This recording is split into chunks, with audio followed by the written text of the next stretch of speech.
Hello everyone. तो आज के वीडियो हम क्लास 10 के द्विघात समीकरण के मूलों की प्रकृति जो होता है वो पहचानने के लिए सीखेंगे।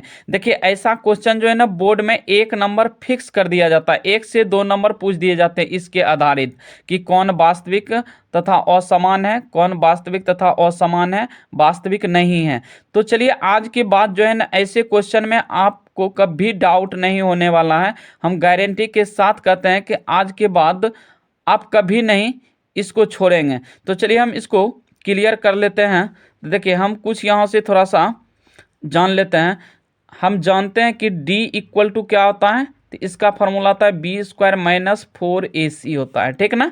अब चलिए इसके बारे में हम जान लेते हैं। देखिए, कब वास्तविक तथा समान होता है, जब D ग्रेटर देन, यहाँ से हम जीरो लेते हैं। देखिए इसका क्या होता है, तो इसका मान जो होता है ये हो जाता है। देखिए, जब D ग्रेटर देन जीरो लेते हैं तो ये होता है वास्तविक तथा असमान होता है, ठीक ना। वास्तविक तथा असमान हो जाता है। इसको पहले लिख लेते हैं, उसके बारे में आपका डाउट क्लियर हम करते हैं। तो यहाँ से असमान लिखेंगे, असमान। उसके बाद एक D इक्वल टू जीरो होता है, जिसमें होता है वास्तविक तथा समान, वास्तविक तथा समान। यहाँ से हम लिख लेंगे वास्तविक तथा समान। उसके बाद हो जाता है D लेस देन जीरो होता है। तो इसमें क्या होता है, D लेस देन यदि जीरो होगा तो ये हो जाएगा यहाँ से आपका वास्तविक नहीं होगा। क्या होगा, वास्तविक नहीं, जिसको हम इंग्लिश में बोलते हैं रियल एंड इमेजिनरी।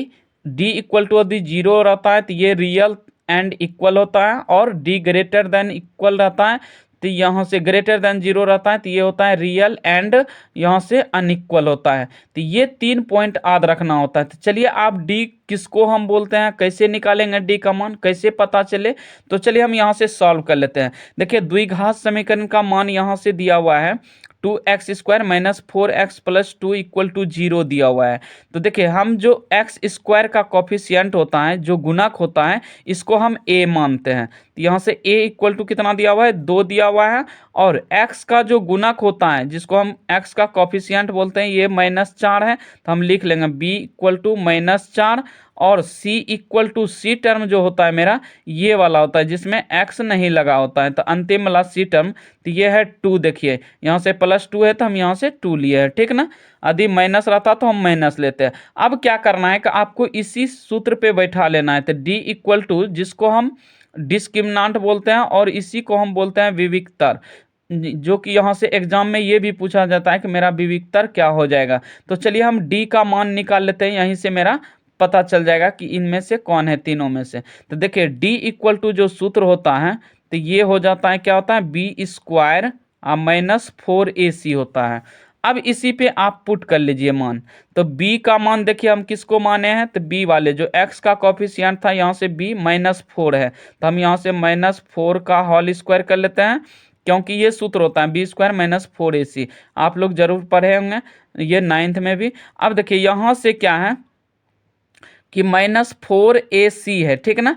तो 4 अब मल्टीप्लाई, एक किसको माने हैं, A का मान 2 है तो 2 ले लेते हैं। अब मल्टीप्लाई यहाँ से C का मान 2 है तो ये भी हम 2 ले लेते हैं। तो चलिए इसको आप सॉल्व कर लीजिए थोड़ा सा। तो देखिए, -4 का स्क्वायर, यहाँ पावर यदि सम रहे तो ये तो पॉजिटिव में आएगा, यदि यही विषम रहता है तो क्या आता है, निगेटिव में। तो मेरा 2 पावर है तो यहाँ से हो जाएगा 4 का स्क्वायर 16 हो जाएगा। अब माइनस, देखिए 4 दूना 8, 8 दूना कितना हो जाएगा, 16 हो जाएगा। क्या हो जाएगा, यहाँ से 4 दूना 8, 8 दूना 16 हो गया, ठीक ना।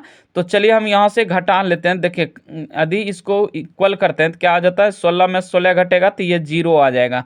कहने का मतलब ये D बराबर 0 आ गया। यदि D का मान 0 आ जाए तो ये 0 हो गया। तो 0 किसका होता है, इसका जो नेचर होता है ये वास्तविक तथा समान होता है। तो देखिए इनमें से कौन मारेंगे, तो मेरा ऑप्शन नंबर इसके अनुकूल एक करेक्ट हो जाएगा। क्या हो जाएगा, वास्तविक तथा समान हो जाएगा, क्योंकि D इक्वल 0 आया है। इसी में यदि D का मान पॉजिटिव में आ जाता, मान लो कि कुछ भी आ जाता, यहाँ से 2 आ गया, 10 आ गया, 20 आ गया, यदि पॉजिटिव में, तो ये क्या मारते इसमें, तो इसमें मारते हम वास्तविक तथा असमान मारते, ठीक ना। उसके बाद यदि D का मान यहाँ पे 2 के जगह मान लीजिए कि इधर माइनस धनात्मक आ जाए, मेरा माइनस पूर्णांक, तो इसको हम बोलेंगे यहाँ से 0 से लेस देन हो जाएगा, तो ये होगा क्या आ जाएगा, तो ये आ जाएगा वास्तविक नहीं होगा। तो आई होप कि आपको ये क्लियर समझ में आ गया होगा कि यदि इस टाइप के क्वेश्चन रहे तो हम आसानी से इसको कर सकते हैं। तो चलिए हम वीडियो को यहीं पे समाप्त करते हैं और अगले वीडियो में हम अगला कंसेप्ट लेके आएंगे। तब तक के लिए जय हिंद।